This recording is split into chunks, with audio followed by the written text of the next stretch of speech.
Yeah, what's up, Chris? How's it going, man? Good morning. Good morning. How are we feeling today? What is going on?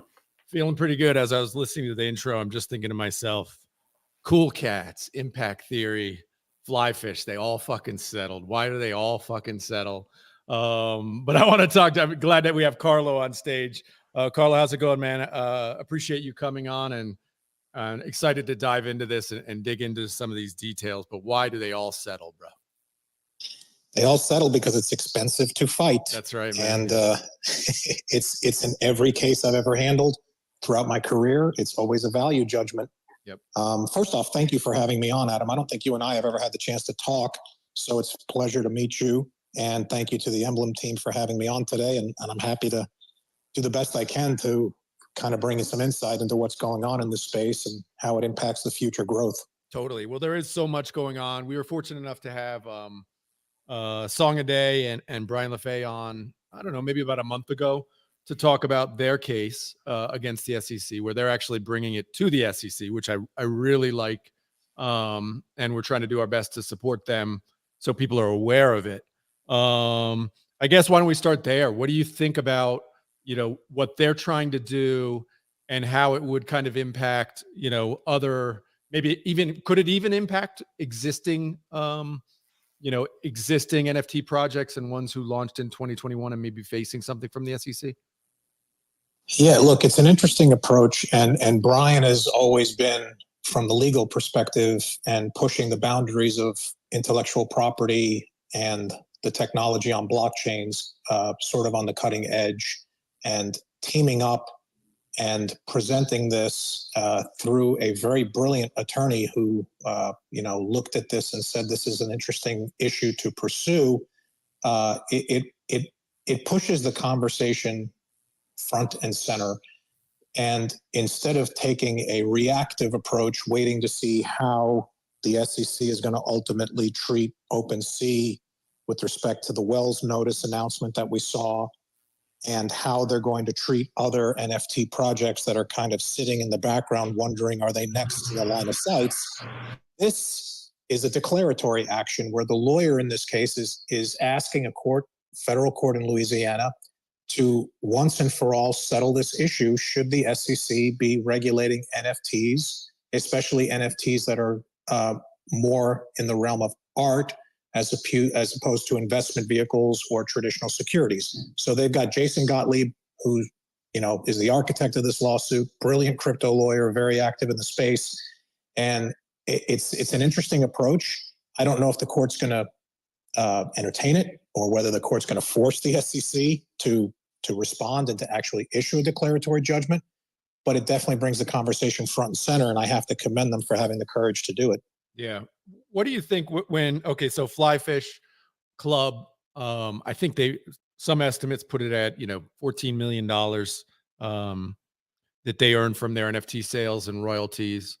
How do you think the SEC looks at it? Do they just look at it as, look, what we'll do? I mean, this is just my complete novice opinion, is like, okay, what we're going to do is we're going to target, I don't know, 10 to 20% of their total and just get this like cheap win from them, because they know it's going to take years, millions of dollars, and pain in the ass. And so let's just get this win, which shows kind of we were right, even though we don't, have a clear definition of what is right, but we'll just like stack these W's on top of each other. How do you think the SEC actually views who they go after and what's their strategy there? Yeah, look, I would probably be a really rich lawyer if I could predict and read the minds of the SEC, but we can only go off of what we know. We know that they are very aggressive in this space. It's been widely reported, the billions of dollars in settlements that have been pushed forward based on their enforcement action agenda. You raise interesting points, because it is always the dilemma of any startup as to how much of your limited resources do you want to deploy in a fight. Now, in this case, the SEC did not go after this endeavor because of any allegations of fraud, to my knowledge, but instead they went after them because of the representations that they claim to have made with respect to future appreciation of the NFT. this was supposed to be a restaurant club. It was supposed to be a pass that would give you exclusive access to this restaurant experience. And as a purchaser, you were aware that there could be a possibility that your pass, which is a lifetime pass on a blockchain, could appreciate in value if the restaurant were to become a really hot spot, and it would be a really sought after pass to possess. And the SEC kind of hyper focused on the representations of the potential of future profits based on, I guess, the efforts of the restaurant in growing their brand, and that incidentally increasing the token price. So this was a very discrete action. It's different than some of the others we've seen where the representations were more of profit sharing and so forth. This was strictly based on number go up if I buy this NFT, if this project turns out to be a wild success. And frankly, again, this is an issue that we've been debating for a long time, but I just don't think that that's what the securities laws back in 1933 contemplated. And we need a new class of regulations for this new and innovative technology, because many of these startups, Adam, don't have the resources to go through registering with the SEC or qualifying for exceptions. It's very burdensome, cumbersome, and expensive. Yeah, and it stifles innovation. I think I did read the dissenting piece, and I'll pin it up top from, I guess is it Hester Pierce, who had a quote in there, which I quoted. It said, "Creative people should be able to experiment with NFTs without having to consult a high-priced tea leaf reader, lawyer." And I think that to a large extent is what's I think in crypto is this, the overriding feeling we have is that they've literally gone after every single big bag holder. So anybody with any money behind them, they've went after and sued. So all your Coinbases, all your big exchanges have been attacked financially. And then, the trickle down of that is every small player like myself who wants to start up, who's an entrepreneur who wants to start a business, is terrified to do anything. Right. So they've crushed innovation. And I think, where do we go from here? Right. It's like, do you feel, is your current vibes that what we're hoping for, this is my vibes, is that we're hoping for a change in administration and a change in the general policy? If you see it the same way, and then if you see, okay, well, say the same administration stays in, do you just feel like more crackdowns are coming, or what's your vibe there? Yeah, so look, it's a difficult spot for a lawyer who's trying to advise clients in this sector, because you have to read tea leaves, and you cannot really give any clear, definitive advice one way or the other, because it will come back to haunt you because of this regulatory uncertainty. So I think everyone in the space, in the sector, is collectively hoping that there will be a change in leadership, because clearly you have two commissioners on the SEC who've been very vocal about how they're treating digital assets and writing scathing dissenting opinion, basically saying that this is basically a misapplication of the Howey test to something that was never intended to apply. And Congress is calling in, I believe, next week, all members of the SEC, including the chair, to testify, because they want to get to the bottom of exactly how they're going to regulate this sector. The problem has been, Adam, is that they just keep saying, well, just come in and talk to us and register. And it's just not that simple of a conversation, because it operates off a premise that the applicable test for determining whether you should register a digital asset is the Howey test. And I would argue that that's open to debate, and that perhaps a court needs to revisit the Howey test and modify those elements. And the only way we're going to get that is either by a judicial opinion that goes all the way up to the Supreme Court and changes precedent with respect to the Howey test, or Congress gets unified on this and legislates. But we know that there's division in Congress, and we know we have an election season, so nothing's going to happen this year. And we're all waiting to see which regime is going to win. We know that one president is very, very supportive of crypto. We have another one who seems to suggest that she's open to restarting the conversation with crypto, but I don't think people are really buying it, because the actions seem to speak louder than the words. 100%. Is it as simple as, Trump wins and he makes, Hester the new head of the SEC? Is this I mean, could it be as simple as that for a changing of opinion? And then, Oh, yeah, it could be. Look, I don't, he's made it very clear. I mean, Farouk had an interview with him that was, by all accounts, a historic achievement for not only decentralized Web3 media, but for the crypto sector, in that you had a candidate for the White House sit for an hour or so and talk about how important he believes crypto is and how it's in our economic best interest, our strategic best interest, to get ahead of other countries on developing and not losing this tech to overseas competitors. And all of that seems to point in the direction that momentum is building, that this is the future of finance. And you have a certain, I would say, vocal minority. I think it's a minority. I think it's just a minority that has a lot of power and influence, led by people like Elizabeth Warren, who believe that this is nothing but fraud and scam, and they don't want to disrupt the current financial rails, which is kind of a contradiction, because the very people who are creating the future of the financial rails want to use blockchain technology. I mean, Larry Fink wants to tokenize everything. Yeah. So it's just incredible. What I think, and I go back to a really smart person who I follow in the space, Raoul Pal. And, he seems to think that this is just part of the growth process of the sector. They're afraid of it. They don't know how to handle it just yet. So they're putting the brakes and throwing as many logs in the way to slow down so they can get a handle on it and properly make sure that everyone is KYC'd and all the proper taxes are paid. Yeah. And that, at the end of the day, may be what this is all about, controlling it and managing it, but they know they can't put the genie back in the bottle. It's interesting. I think you might be right there.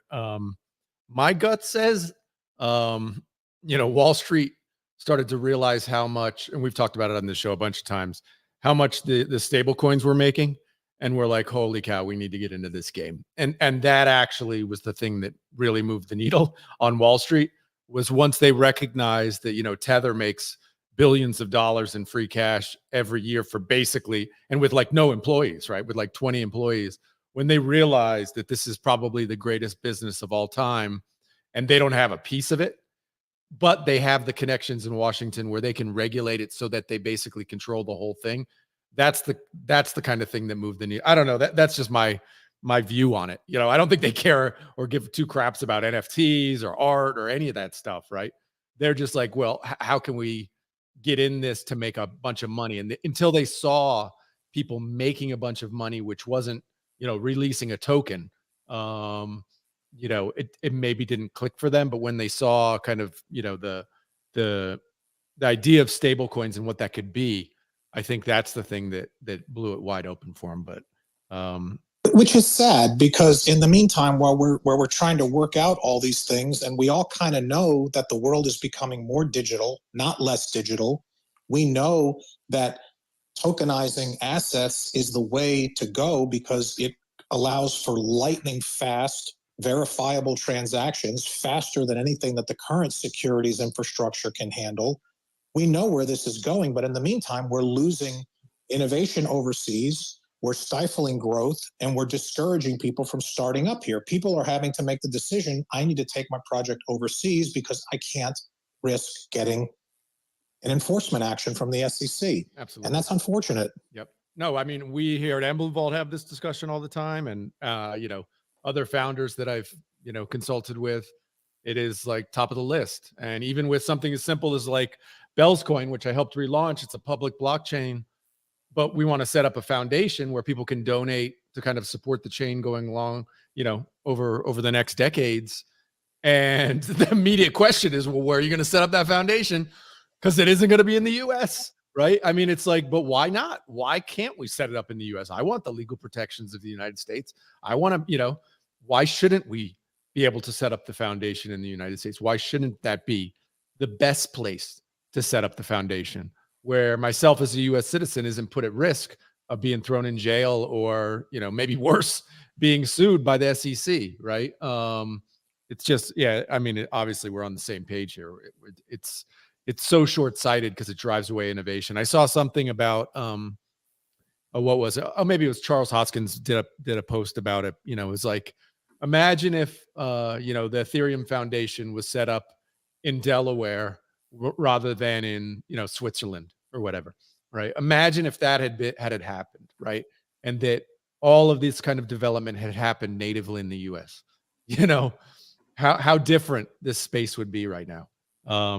It's just, yeah, it's terrible to look back on. Look, I've written about it, and it might have been a little hyperbolic, but I stand by it. I think we are in a financial arms race when it comes to this technology, and it is no different than the race to space. It is no different than the arms race back in the Cold War. We have competitor nations who are very, very well aware of what this technology can do. You look at what's happening overseas right now, you know, 2/3 of this space is probably in Singapore right now, sitting and listening to all this amazing innovation going on. And they come back so bullish from these conferences, but then when they have to sit down and get to the work of trying to build in this country, they're hit with all these obstacles. And this is supposed to be the opposite here. We're supposed to be an entrepreneurial, democratic society where you can have the freedom to transact and you can have the freedom to innovate and build. You know, the whole reason we have corporations is so people didn't go to prison for failing at trying to build something. But yet we're putting handcuffs on this fledgling industry, and we're essentially, you know, stifling and scaring people from trying to innovate in something that we all know is inevitable. And that is really the madness of it for me. Well, I'd love the legal opinion. I mean, my opinion as a entrepreneur, you know, I've had businesses since I'm 11 years old, and going through businesses here in like I live in Costa Rica now, been here for, you know, more than 2 decades, started businesses here and dealt with, you know, regulations here, which are literally insane. And I mean, we have a soap company. My wife has a cosmetic brand. And I tell people, look, starting that soap company costs us hundreds of thousands of dollars in regulations, like getting products registered, you know, and people are like, oh, well, that's good. It keeps you safe. And I'm like, bro, it's soap. There's no risk here. And for me to start it and tell you that this costs hundreds of thousands of dollars basically tells you that only rich people can start this type of company. There's no woman starting this in her bathtub, right? Which crushes anybody with an idea and some hustle in them, right? And, you know, but I still bump up against almost everybody. It's like, oh, but that's good. It keeps people safe. I'm like, no, it doesn't. It doesn't keep people safe, and it doesn't lead to innovation and people moving up in the social ladder, right? Look, the lawyers who have been very vocal about what's happening here with this, you know, regulation by enforcement keep begging the question, what is any of this doing to actually protect consumers? Yeah. Like, look, I know we had the SPF, FTX fraud, and we have measures in place to protect consumers from fraud. The CFTC is geared towards protecting people from commodities fraud. The SEC is intended to create rails for how to launch a security, an investment contract. It doesn't do much to protect the investor, because what it ends up doing in all of these cases is it ends up fining and punishing the innovators with settlements that have no legal precedent, but that continue to scare people in the sector. But at the end of the day, what is it doing to quote unquote protect investors? You know, they preside over the biggest stock market and securities exchanges in the world, and there's so much to do in that sector, but it seems like they are devoting an inordinate amount of time and energy and resources to something which comprises a fraction of the total financial sector. And it just really starts to make you question, what is the true agenda? Yeah. and I do agree with you to some degree about the arms race. And I would say actually we're probably losing. You know, when I look at almost everybody who I talk with in spaces and stuff, and the vast majority of people are outside of the United States, right? Who are building stuff. And I look at, because I've been involved with mining over the last, you know, year, all mining is China. Like, it's, you know, the entire market is controlled by Chinese basically. And I hear stories about, you know, the Ethereum pre-sale and what percentage of that pre-sale was owned by, you know, Chinese companies or Chinese whales and stuff. And you start saying, well, geez, maybe China owns like huge swaths of this market. It's all on this kind of like down low thing that in the US we're not really talking about, but maybe we should be talking about it. And I did see something about, how mining is, should be directly important to the US government. And I don't necessarily agree with that, but at least I guess we're having that kind of conversation now. But the question for me is, I mean, can we really get a change here? Because it seems like our government is so layered and heavy and fat. Can we do a Vivek Ramaswamy and like actually cut back this government at all? Do you think there's any potential of that happening, even with an administration change? Well, we did have some promising news from the Supreme Court in that they reevaluated and sort of clawed back some of the administrative states' power in the Chevron, in the holding that reinterpreted the Chevron case. So there's definitely an awareness, even in the courts, that when you go strictly with respect to administrative action and you deprive people of access to the courts to really truly get their quote day in court to litigate these things, you end up with these very quiet settlements that get a press release and a big check, and nothing else of any substance comes from that conversation. So it has to change, because if we continue to approach this sector by way of strictly, I would say, antiquated regulatory framework for this new and very innovative asset class. I mean, the fact that we are in a world where they're contemplating bringing an enforcement action against OpenSea because they are a marketplace for NFTs. Yeah, it's crazy, man.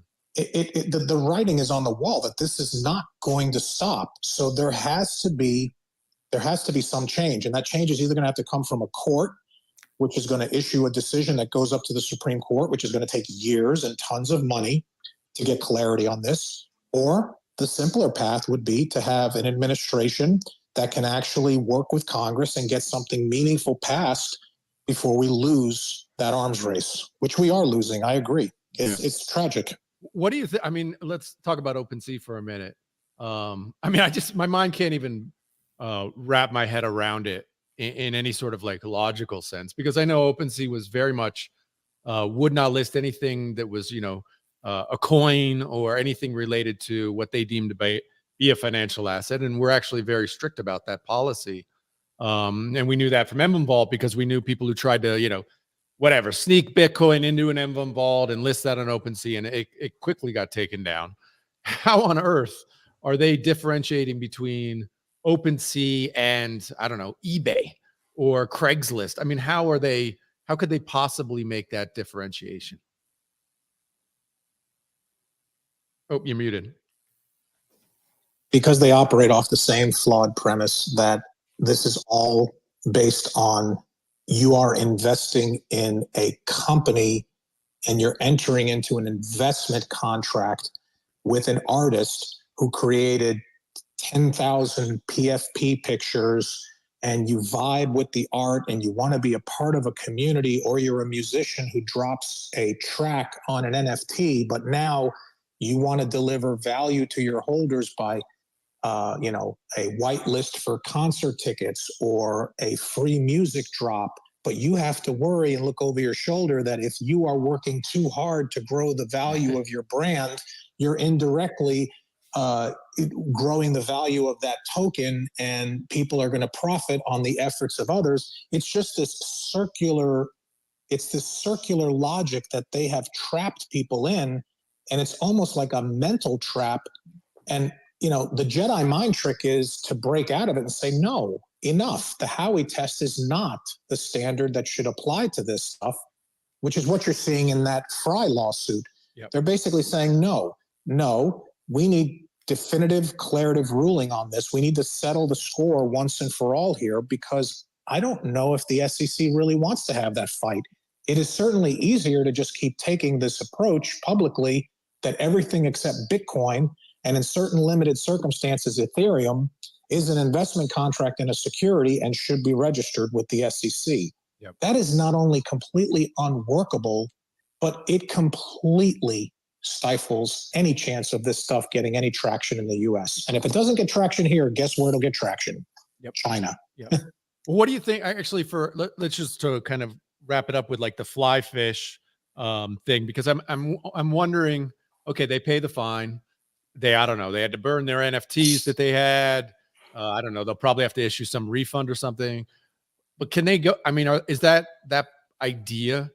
Are they completely dead in the water? Like they can't do anything? From what I understand, they pivoted, I guess, in response to this, they pivoted to basically going back to the traditional membership pass, where you could still go to their website, as I understand it, and buy a quote unquote membership pass. But what they're doing is, and again, this is the craziness of it. They forced them to burn the NFT. They forced them to shut down that entire tokenized, forward-thinking way of holding a membership, and want them to go back to the typical, here's your piece of paper membership card to the country club. It's not transferable. And, maybe it goes up in value someday, but it's not by our efforts, and all these disclaimers and all this. What did they accomplish? I don't know what they accomplished, because if you could still buy the membership pass on the website, the only difference is you can now lose it because it's not immutable and it's not tamper resistant on a blockchain. So we took 10 steps back, in my opinion. Well, that you said immutable, and that's an interesting, or non-transferable, I guess, was an interesting thing there. Because if you paid attention to the space with Farouk the other day and President Trump, and they talked about Trump's World Liberty Project, right? And I'm not fully sure what's going to happen. Are they going to have a stable coin? My gut says stable coin. I still think it's stable coin because I think the stable coin is where the big money is. But let's just say whatever they launch, and he said they're going to have basically a soul-bound token, right? So you're going to buy it, you're going to receive a soul-bound token. Okay, what from a legal standpoint, why are they going with a soul-bound token? What advantages does that have? Well, because they've got a team of lawyers, and that team of lawyers has got the SEC in their head, because that's all they look at all day. So they're advising their client, look, if you're going to do this, you're going to have to do this in a compliant way. So what we would recommend is that you only sell in the United States to accredited investors under a Reg D filing. And that gives you the ability to raise money. That gives you the ability to sell, but not on the open market. Everyone has to be accredited. And you go Reg S for overseas. So that gives you another layer of protection there. And they're taking the most cautious approach that they can, because they know, obviously, there was 150,000 people in that Rug Radio space. And shout out to Farouk for pulling that off. Unbelievable. For sure. They know that they have huge visibility. It's tied to Donald Trump, and they know they're going to be in the line of sights of regulators. So they have to proceed with extreme caution. We don't have a lot of details. You're right. Yeah. They did talk live about the token breakdown and how it's going to be allotted 20% to the team, 63% to the public. But are they going to have 63% of those tokens minted by accredited investors, or is it just going to be that governance token that's going to be for accredited investors? And then there's a future, like you said, potential kind of a stable coin token that's going to be within their ecosystem. I don't know. I haven't really seen the details on it. Yeah, I haven't seen anything on it. It's how are you going to get rewarded for holding the token? How does it all work, right? We don't even know what the finance model is. They want to democratize DeFi, which, man, I'm in favor of that. I think that's wonderful. But it's also tough to make that sell, because you're talking about accredited investors are the only people who can buy in, and that is not democratizing DeFi. So they have their challenges. And listen, I listened to their devs, obviously smart, accomplished people. They have what appears to be the right intentions here of doing something innovative, but it always boils down to what can you actually accomplish within the lanes here. And they want to stay in the US. They want to make this a US based project, obviously, but they have to go through those filings and all the follow-up filings that come with it and all the other red tape. So it's challenging. Yeah, I guess the one that was coming to my mind was we had some guys on from the ordinal space who basically they're miners, they're Bitcoin miners, right? US based. And they did a project where you could buy their NFT I don't know how many were there were 1,000, whatever. You buy their NFT, it's PFP, and that entitles you to rewards off the miner. So basically, you're buying hash power from their miners, and they pay in Bitcoin. Like you hold that NFT, doesn't matter who holds it. Once a month, you literally get paid in Bitcoin. And I, we had him on the show, and I'm like, bro, this seems to me like you're not even on the edge there. Like you've gone over the edge. And he was like, yeah, well, our lawyer said, we can do it. And I was like, whoa, that's good for you. I was like, good for you for pushing it, but it just feels like, bro, I mean, hopefully they're small. And I mean, my brain is like just treating them as like friends. Like, hopefully you're small enough where the SEC doesn't, get it in their craw to come after you. But like that sort of thing, is it going to, I mean, do you feel like it's good that people are pushing it and forcing it like that? I mean, part of me is like, yes, because if everybody forces it, SEC doesn't have enough lawyers to go after everybody. Like, is that a strategy we should be employing? Like, screw it. We're going to do crowd funds, and we're going to pay royalties to people who hold the NFT, and fuck it. I mean, is that like a strategy we should be doing? Well, that is a wonderful segue for the lawyer disclosure. But nothing that I talk about here should be considered legal or financial advice. And if you have specific legal questions about your project, you should consult a lawyer. So, disclaimer aside, look, you have two ways that you can approach this. And we know from experience in this sector that people go one of two ways. They either elect to come forward and try to comply, and then they are met with all the front end expense that comes with that, and all the hurdles and the lack of clarity and the possibility that they're going to be shot down because they're going to be regarded as something that they're really not. Or you have the people who decide to just keep building and ignoring all of that because there's no clear definitions and there's no clarity from lawmakers as to where and how this should work. The SEC has their very firm position on it, but there are certainly many lawyers who would take issue with it. The problem, Adam, is finding a lawyer who's willing to risk their license and their good standing to advise a project that you are good to go. Yep. That's a virtual impossibility in this climate. Like, I don't know, the nuances of that mining project. Bitcoin is regarded as a commodity. So I don't know if that was maybe part of their logic and how they got to that conclusion. Sure. But, you are selling an NFT, and it seems to have a lot of the bells and whistles that would come with the Howey test analysis, but the Howey test doesn't apply to commodities. So there's definitely ways to navigate, but you proceed buyer beware. You proceed at your own risk because you cannot get definitive clarity.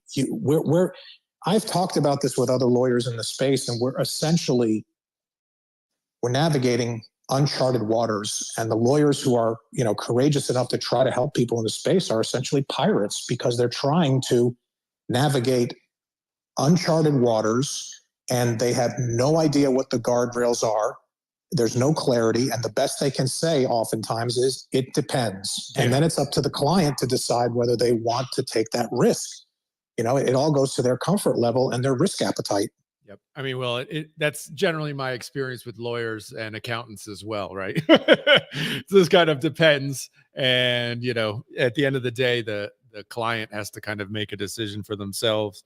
So I actually always support people who are kind of trying to push that boundary because because it's unclear. And the idea that you could actually, as the SEC says, come in, dude, if Coinbase can't come in and get this shit like clarified, how is anybody on earth able to get it clarified? Right. I mean, that's just the problem. Yeah. That's the irony of it. And, so you have a body of entrepreneurs who say, you know what? I understand the risk. Thank you for the it depends letter. I appreciate the opinion letter. And I'm going to go ahead and do it anyway. And I'm either going to be a genius in the end because I made a bunch of money and innovated, and ultimately the laws are going to be clarified and I'm going to be vindicated, or I'm going to come out on the other side of it with an enforcement action, and I'm going to have to pay a hefty fine and penalty for taking a risk. And both of those scenarios suck. It would be just so much better if a lawyer could just say, yeah, here's the regs, here's the law, you're good to go. There's a sandbox for NFTs. This is what you can and can't do. Make these disclaimers. comply with this code and you should be good to go. Yep. But we don't have that right now. Not even close. Not even close. A million miles away. Want to invite people on stage. If anybody wants to come up, ask questions, talk about whatever, happy to talk about different projects, get into some details. I think one of the, it's really, when we were talking about this before, because we've had a few shows on it already, the one that was kind of a bummer to me was impact theory, because impact theory, I guess Cool Cats to some degree as well, but they're Hollywood types, but impact theory was run by an entrepreneur, at least guy's got at least a few $100 million, if not $1 billion. So well-funded guy, didn't need the money, but they still raised, decabillions of dollars on their token sale. And for him not to push back at all, for him not to fight when he said, oh, I'm coming into the space. This is like the future of finance. This is, this is going to be, this is Disney on the blockchain, blah, blah, blah, blah, blah. And to not put up any fight and to just immediately fold. It's super disappointing. But I mean, from your viewpoint, obviously you are in the trenches.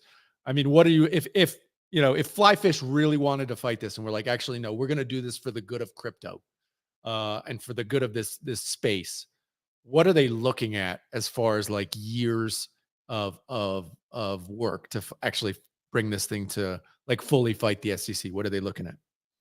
Yeah, look, they're going to have to hire a law firm to do the sort of nuanced legal work that the counsel for Coinbase is doing right now. You can see the voluminous motions for summary judgment and motions to dismiss that are being fired back and forth. Then you're going to have tons of discovery, depositions, document production. I mean, for crying out loud, Coinbase, and you've got to give props to Paul Greywald and the legal team at Coinbase. I mean, they are definitely taking the fight to the SEC.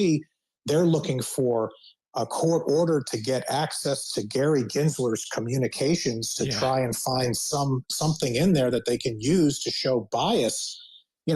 That's not cheap.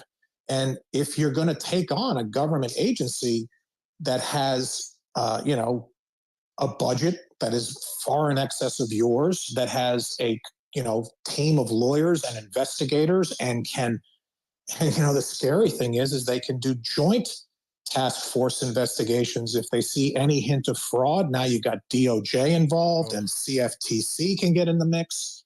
And we've seen that happen on a number of times where they don't just come at you with an administrative action. They then come at you with a criminal investigation and an administrative action. And you got to be mindful of all this and the risk you take when you go down that road. So it is a value judgment.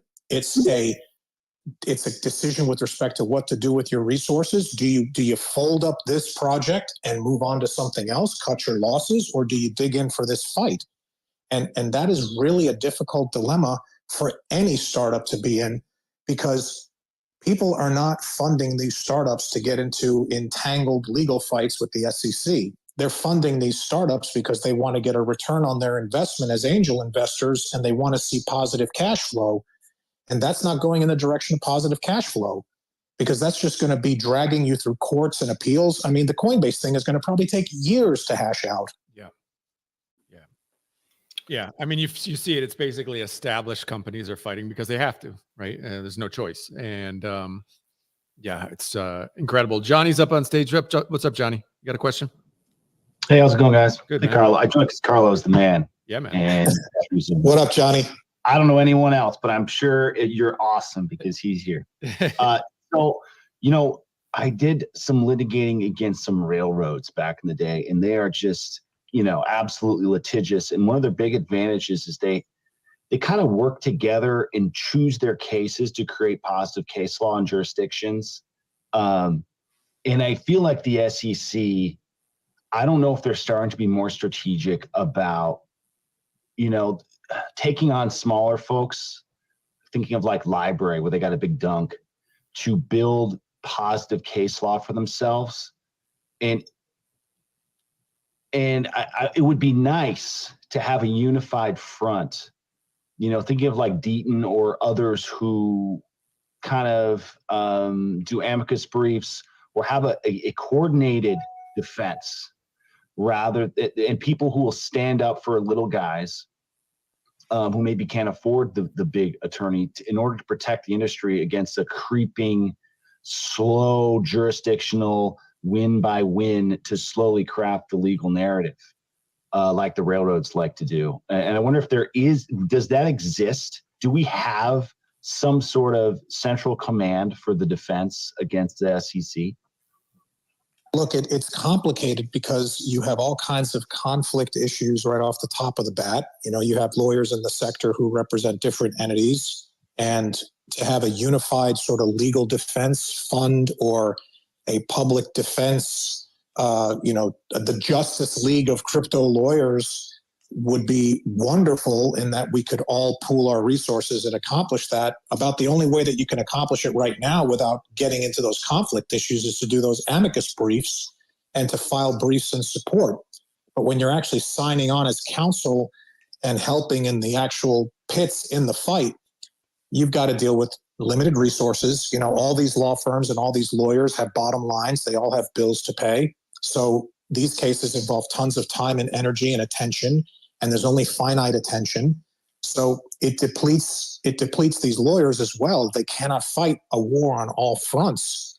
But it is definitely an interesting theory, and it would certainly be very cool if it could be executed. I just don't know how you get there.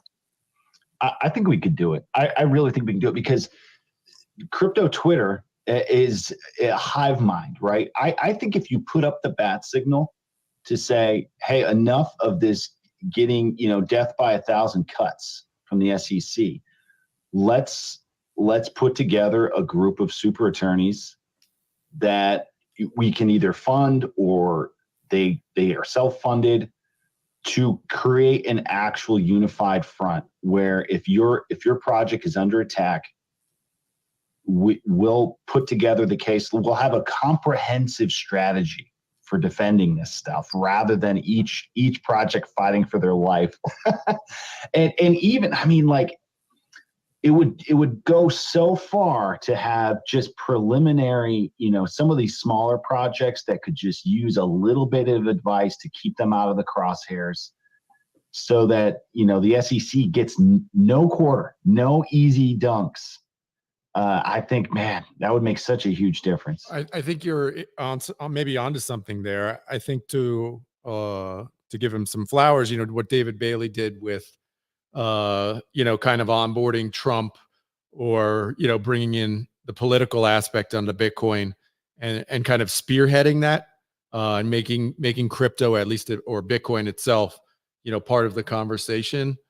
To your point, is a pretty good strategy because you can activate, crypto Twitter to kind of get behind stuff. It's like you just need somebody, to spearhead it who is really influential. What we need to do is launch an NFT, right? And we need to, and then we're right back where we started. Although I will say with the Song a Day lawsuit, and we asked them about it. Well, who's funding this? They wouldn't say, but my gut says, there's some whales or maybe even, a Coinbase or Kraken or somebody like that actually stepped up to fund their lawsuit. So I think, and we've seen this in the past, obviously crypto's people with really deep pockets. And when something's in their best interest, people will step up. I think we've seen that again and again. So, Johnny, to your point, I think that's a great idea. It's just a matter of who's going to lead that charge? I encourage you and Carlo to jump on this, man. What do you guys, maybe Carlo or Johnny, what do you guys think of the political strategy of Gensler? He's pretty, to me, it's pretty obvious that this isn't really personal. It's political. He has some sort of strategy and game in mind, end goal. In the industry's perspective, we think that we're taking a ton of wins with a lot of these settlements, but from his perspective, he's probably taken in more money in fines and settlements than any other SEC chairman in history. There's a lot of mixed feelings whether the current administration has a hot temperature form or a cold temperature form, whatever he might progress to next. So there's a lot of mixed feelings. What do you think about his strategy and kind of what's his goal? How's it going for him? Maybe if you have a perspective on that. Yeah, without actually getting to read his mind or hear it directly from him, we could speculate. I mean, obviously, he's made this the leading agenda for his agency, and he's made a lot of money in fines and in settlements, and he's definitely doing a lot to justify his budget, which fuels his agency.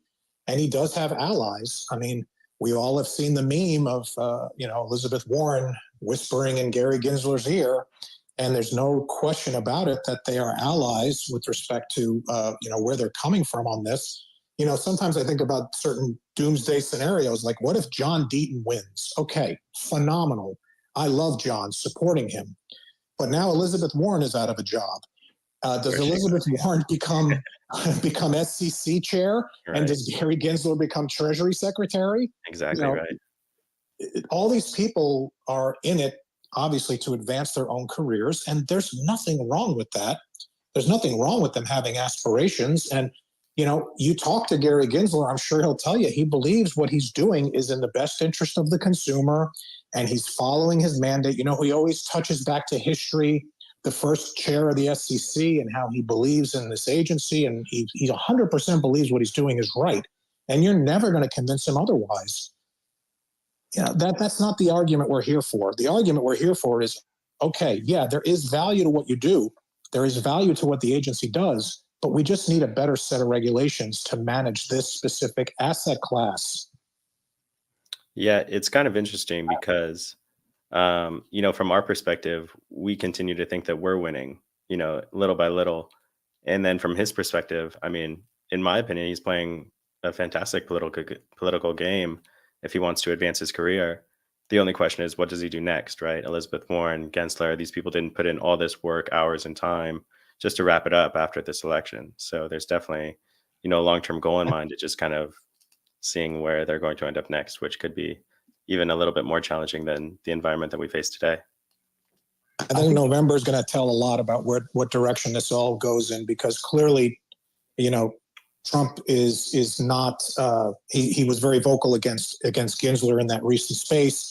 He's been very vocal about Elizabeth Warren, and he's been very vocal about the size of government and the administrative state. So for political futures, I think a Trump presidency would obviously be bad for their trajectory. The options there are then to go to private sector and get very, very nice jobs. Yeah. And that's certainly one of the perks of having these coveted agency positions. So it's really going to depend on what happens in November, as far as where their political futures lie. Yeah, look for Gary to be head of compliance at Coinbase, right? 100%. So that's clearly, I mean, it's happened to every other, director, executive, whatever, coming from regulatory. It's got to happen, right? That's just the end goal of the meme. Completing the meme is that Gary Gensler is going to end up right in the crypto industry, right where he belongs. Of course, there's no question about it. There's no question though that the Feds. I mean, if you look at the last 4 years, we have FTX guy in prison. They put Tornado Cash is on the ropes. They put Binance on the ropes. They're still fighting Coinbase, right? But they've had huge wins. They've brought Bitcoin and ETH into institutional finance, so it's no longer, more or less rogue. I think they, if you look back 4 years ago where we were as compared to where we're at today, there's no question that the SEC and the DOJ have significantly reformed the industry, at least in the United States. Like big change. And I also think, we know Gary wasn't always anti-crypto. You look at the old speech or the old lectures and the way he used to talk about things. I think when he got appointed, I think he was given a mandate to attack crypto from a national security perspective. I think that general said, hey, look, North Korea is getting all this money. Whoever else is getting Russia's getting all this money, all these attacks are happening. It might it's a threat to the dollar. And that's why his attacks seem so irrational and erratic and widespread. I don't think he's actively hostile to the idea of crypto necessarily. I just think he was given a mandate. That's the only way that I can explain incoherent lawsuits that are taking different positions, one to the other. And I think we don't give enough credit to that idea that if I was made the chair of the SEC and the president and his top generals came to me and said, we're very concerned about the amount of funding that went to North Korea's nuclear program because of crypto hacks. We require you to do something about it.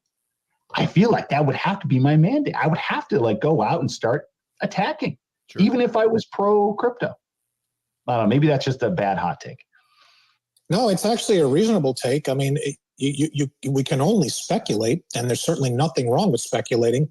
But, you're right. There seems to be an inconsistency.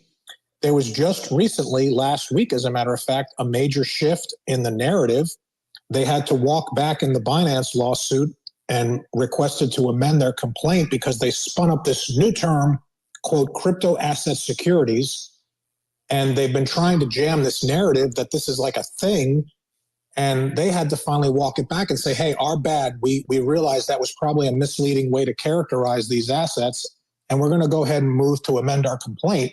So they're kind of testing different theories to see which one sticks. And that one didn't stick. The wild thing is, okay, so Trump now has this project.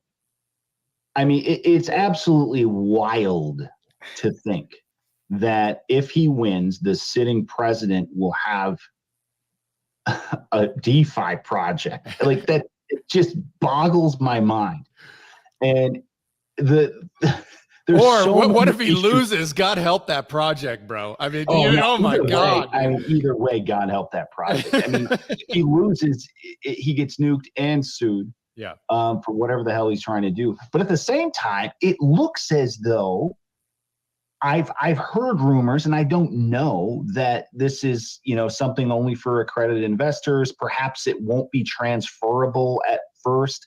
It almost looks like he wants to follow some of these SEC rules that he intends to blow up when he gets there, supposedly. That the Trump project is pure insanity. If you think about 4 years ago, if we would have had a sitting president with his own DeFi system, financial system, kind of in competition with the dollar under his private control while in office, that is the most insane thing. I can't even believe I'm saying it. Yeah. And who will regulate that? Who gets to regulate that? I'm trying to think about who's going to host the infomercials. And I'm trying to think, well, how can we get people to mint these soul-bound tokens directly into Emblem Vault so people can buy and sell and trade them and stake them and get loans against them? So we all have different incentives. It is going to be. I will be buying if I get a chance. Don't get me wrong. Me too. Me too. And I'm no Trump fan. Number go up, baby. Number go up. Number go up. Technology is the most important thing. And if he wins, bro, number go up. If he loses, sell it as quickly as possible. But if he wins, should be really, really interesting. I think we're going to wrap it up here. Carlo, man, thank you so much for joining us. Really appreciate you. What would you like people to just follow you? I know you have a newsletter and stuff. Tell people where it's best to kind of reach out to you. Yeah, first off, thank you again, Adam, and thank you to the Emblem team for having me up. I haven't been on a live spaces in forever, so it was kind of nice to have a conversation again. Yeah, everything is available on my X profile, but I would really appreciate if you could support what I'm doing in the space by subscribing to my podcast on Substack. I also have a free NFT, DeFi Defenders, which is on the base chain, which is my effort to try to unify the community under this cause. And of course, I always have my LexLine podcast through the Rug Radio. So just check out my Twitter profile and you'll see the links to everything. And I really appreciate you amplifying this content and bringing education to the space about these important issues. Thank you, Adam. Appreciate you, man. All right, we're back tomorrow, guys. We got the Facet team, which if you guys don't know Facet, it's basically an L1 plus on top of Ethereum. And so they got some updates and stuff. So we're going to have them on tomorrow, 11:30 a.m. Eastern. It's going to be a good one. And until then, we will see you tomorrow. Take care, guys. Take care. See you guys tomorrow.